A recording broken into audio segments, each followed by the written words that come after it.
afternoon, good morning, good evening. How are you doing? Yeah, so from the recap from the class yesterday, I taught them a lot of things. I did more of speaking because for you to play the acoustic or any instrument or for you to venture into something, you need to really know what is behind it. It's not just you performing, it's by you putting in that energy from within you on the acoustic, since we are dealing with acoustic here. Yeah, so this is your acoustic. Yeah, so this is your tuning peg. These are your tuning pegs. So use it to tune your strings. This is the fretboard. Your fret 3, fret 4, fret 5, like that till 14 also. Yeah. So this is the fretboard, this is the neck, this is the box, these are your pins, can you see? And these are your strings.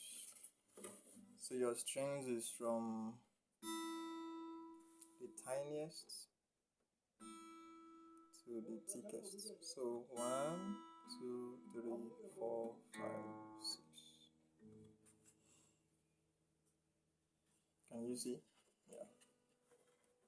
So this space here gives back the sound is being taken in from the vibration, and that is why it's going to bring the resonance back to you while you play. Yes, I taught them the chord of G. The chord of G. This is your chord of G.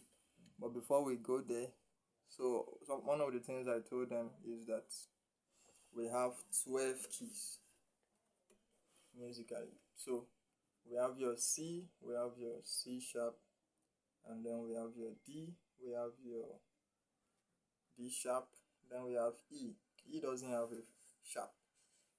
Then we have F, we have F sharp, we have the G, then we have G sharp, then we have A, we have A sharp, then B. So your B and your E, there's no sharp, but you can say the note or the key before is a flat. So I can say A sharp is also B flat. So I'm going backwards. I hope you can get. You can pause the video and try to replay it. Yeah, so we have our tuning so far. Every song you hear, every melody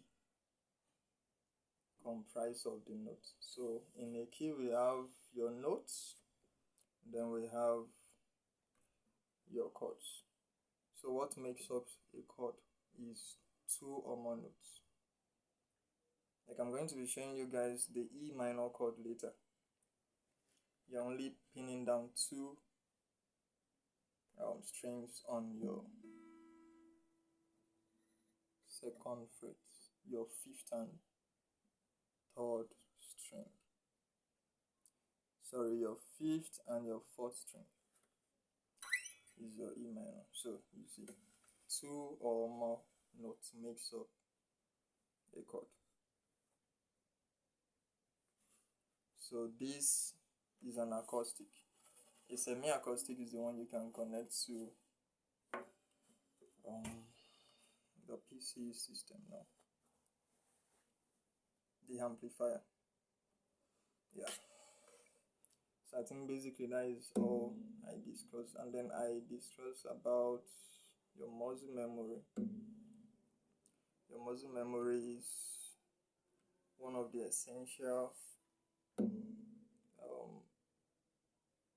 tool now. I'm going to say a tool because it's going to really help you. So God has already given you that, but you need to build it for it to serve you. It's like irrigation system now. Whenever you need a water, anytime, in any season is going to provide you water. Yeah, so the names of your strings. So we have E, the tiniest, your B, and then we have your E, your B, your G is your third one, and then your D is the fourth one, your fifth one is A, then the last one is E also. So E, B, G,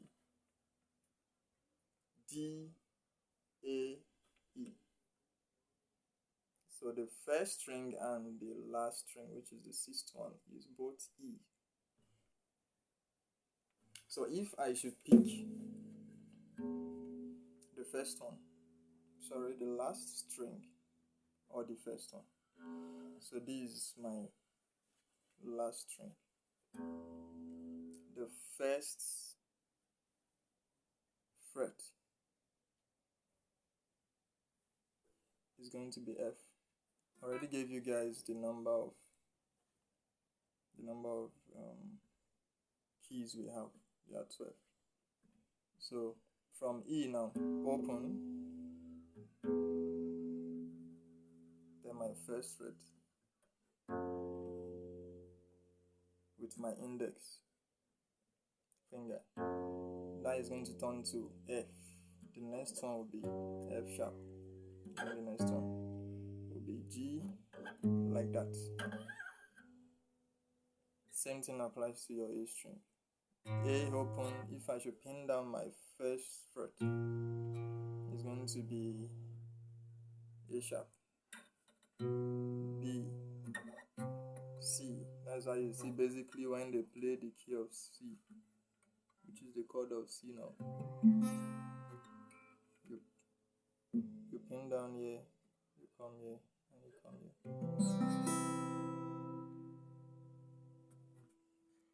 So the tip of your finger, that is what is needed. If your finger should slip on another string, it's not going to come out. So you need to test it one by one. So you can hear. If you don't pin it down, well, that is how it's going to sound.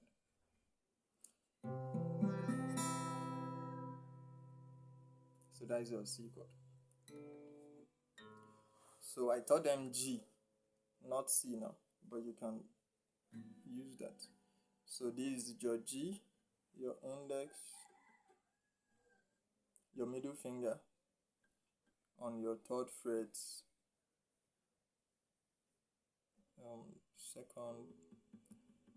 third fret, last string, and then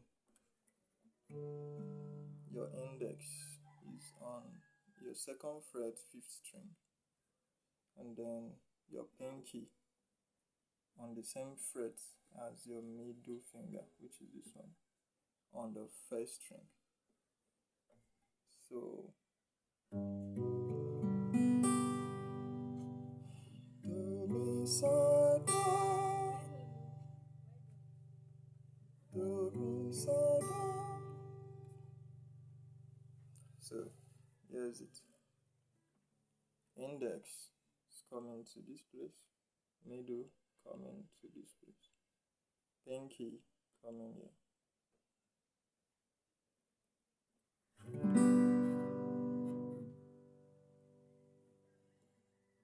Can you see? Yeah, yeah, and then yeah.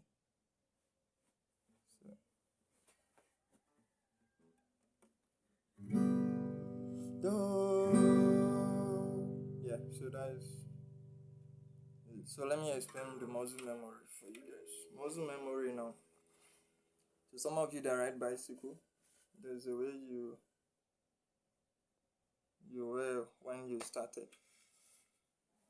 So there's a way you try to gain balance and all that. But with time, you've invested in a lot of practice, and that practice has entered and is being stored in your muscle memory. So it's going to help you as long as you are riding bicycle. That part you stored inside your muscle memory is going to help you later whenever you want to ride the bicycle. So with time you will see that you've gained mastery in riding the bicycle. So the same thing works for this. If you should practice for a very long time, work done is not going to be zero when you finally leave it for a while, maybe due to some reasons. And that is why you see some people for years now, they have the guitar at home but they can't play it. They will say they've forgotten. But even they've built their muscle memory now to a solid point, then it's going to help them later when they want to pick it. So if you have any questions, let me know. I'm going to send some materials later. Thank you.